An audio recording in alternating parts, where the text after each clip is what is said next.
दोस्तों नमस्कार। मैं विनायक शर्मा आपका एक बार फिर से स्वागत करता हूँ। आज फिर एक नई कहानी के साथ। आज की कहानी दो साधुओं के बारे में है। एक गांव में दो साधु रहते थे। दोनों साधु किसी धार्मिक अनुष्ठान से अपने गांव के करीब के एक गांव में धार्मिक अनुष्ठान कराने गए हुए थे।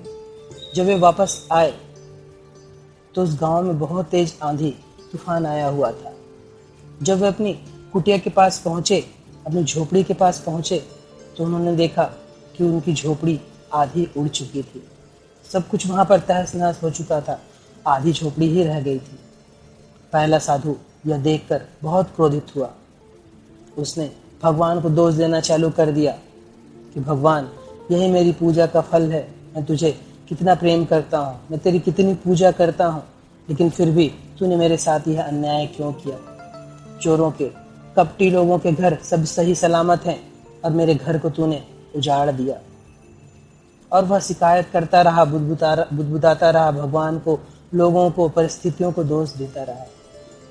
वहीं पर दूसरा साधु वह खुशी से झूम उठा और उसने कहा, हे परमेश्वर, हे परमात्मा, बहुत बहुत धन्यवाद। मैं जानता था ये तेरा ही प्रताप है। तूने मेरी आधी झोपड़ी को बचा दिया। ये मेरी ही पूजा का फल है जो मेरी झोपड़ी आधी बची रह गई।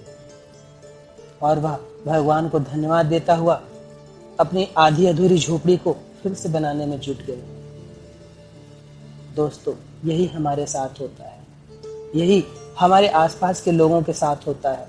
इसमें से कुछ पहले साधु की तरह होते हैं, कुछ दूसरे साधु की तरह होती हैं। घटना दोनों के लिए एक थी। दोनों की ही आधी झोपड़ी उजड़ चुकी थी, लेकिन वहीं पहला साधु शिकायतों पर ध्यान दे रहा था। आधी झोपड़ी जो उजड़ गई थी उस पर ध्यान दे रहा था, जबकि दूसरे साधु का नजरिया बिल्कुल ठीक विपरीत था। वह जो आधी झोपड़ी बच गई थी उस पर ध्यान था। आधी झोपड़ी जो उड़ गई थी उस पर उसने ध्यान ही नहीं दिया। उसने देखा मेरी आधी झोपड़ी अभी है। इसी तरह हम हर परिस्थिति, हर घटना पर अपने नजरिया तय करते हैं। सफल लोगों का नजरिया सकारात्मक होता है, सृजनात्मक होता है। वे चीज़ों को बनाने पे ध्यान रखते हैं। और वहीं पे जो विध्वंसक लोग होते हैं, जो शिकायत भरी अपने हृदय में शिकायतों का अंबार लेकर घूमते हैं, वे हर परिस्थिति को, हर घटना, देश काल, राजनीति, धर्म को शिकायत की ही नज़र से देखते हैं और अपने जीवन में क्रोधित, गुस्सैल और दुखी रहते हैं। वहीं जो प्रेम से भरे हैं, जो परमात्मा के प्रेम से भरे हैं, वे शिकायतों पर ध्यान नहीं देते। वे जो हैं उस पर खुश रहते हैं और जो करना चाहते हैं उस पर ध्यान देते हैं। ऐसा ही कई उदाहरण हैं। गर्मी आती है, हम शिकायत करते बैठते हैं, अरे आज कितनी गर्मी है, आज पसीने के मारे मेरा आफत हो गया, आज कितनी गर्मी है, आज इतनी ठंडी है, आज इतनी बरसात हुई। हम शिकायत ही करते रहते हैं। दोस्तों, गर्मी का मौसम ठीक 1 साल बाद आता है। फिर आपको यह 1 साल बाद ही मिल पाएगा। तो क्यों न यह नजरिया रखें कि इस गर्मी का भी मजा उठाएं। गौतम बुद्ध कहा करते थे कि इंसान के जीवन में सुख बहुत कम है, दुख ही दुख है। और जो दुख में सुख रहने की कला सीख लिया, उसने जीवन को समझ लिया, उसने सुख रहने की कला सीख ली। दोस्तों, क्या आप हम भी इस तरह नहीं कर सकते? जब गर्मी आए तो क्या उसका लुत्फ नहीं ले सकते? फिर 1 वर्ष बाद यह गर्मी आएगी। ठीक इसी तरह जाड़े के साथ है। वह जाड़ा भी 1 वर्ष बाद आया है। क्यों ना उसका मजा ले, उसकी हर एक चीज का आनंद ले।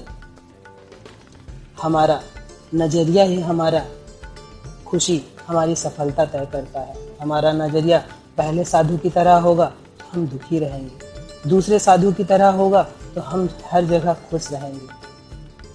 इसी कहानी के साथ मुझे महाभारत के भी 2 पात्र याद आ रहे हैं, एक कर्ण और एक अर्जुन। कर्ण सूर्य पुत्र, महाप्रतापी, कहा जाता है कि महाभारत के युद्ध में सबसे प्रतापी योद्धा, और वह अर्जुन से हार गया। जानते हैं क्यों? केवल नजरिया।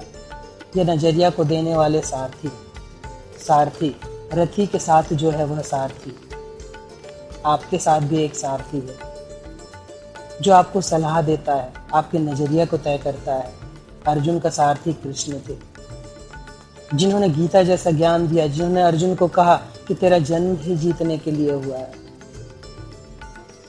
वहीं कर्ण का सारथी शल्य, शल्य का दूसरा मतलब होता है शंका, शल्य का एक मतलब होता है काटना।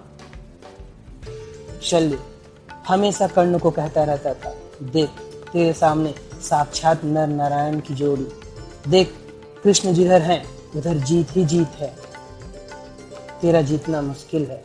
वह प्रतिक्षण अपने रथी को नकारात्मक सलाह दिया करता था, उसके नजरिए को नकारात्मक बनाया करता था। इसके ठीक विपरीत कृष्ण केवल अर्जुन को कहते थे कि तेरा जन्म जीतने के लिए हुआ है। यही नजरिए ने महाभारत के युद्ध को परिणाम को बदल दिया और कर्ण जैसा प्रतापी अपने से आधे पराक्रम वाले अर्जुन से हार गए। हमारा नजरिया ही हमारे महाभारत को सफल या असफल बनाता है, हमारा नजरिया ही हमें जीवन की ओर ले जाता है। तो सकारात्मक नजरिया रखिए, शिकायतें दूर रखिए। जीवन शिकायतों के लिए नहीं है, उत्सव के लिए है, आनंद के लिए है। उस उत्सव आनंद के साथ जीवन को पूरी तरह जिए, फिर देखिए जीवन में कभी कोई शिकायत, कभी दुख नहीं है। दुख भी होगा तो उसमें आप सुखी रहना सीख लेंगे, उसमें प्रसन्न रहना सीख लेंगे। दोस्तों, आपको यह कहानी कैसी लगी जरूर बताइए, और आपके पास कोई अच्छी कहानी हो तो हमारे साथ बिल्कुल शेयर करें। हम उस कहानी को कोशिश करेंगे कि अगले के प्रसारणों में उसे कह सकें। और इस कहानी से आपने और क्या सीखा, आप भी हमें बता सकते हैं। आज के लिए इतना ही, धन्यवाद।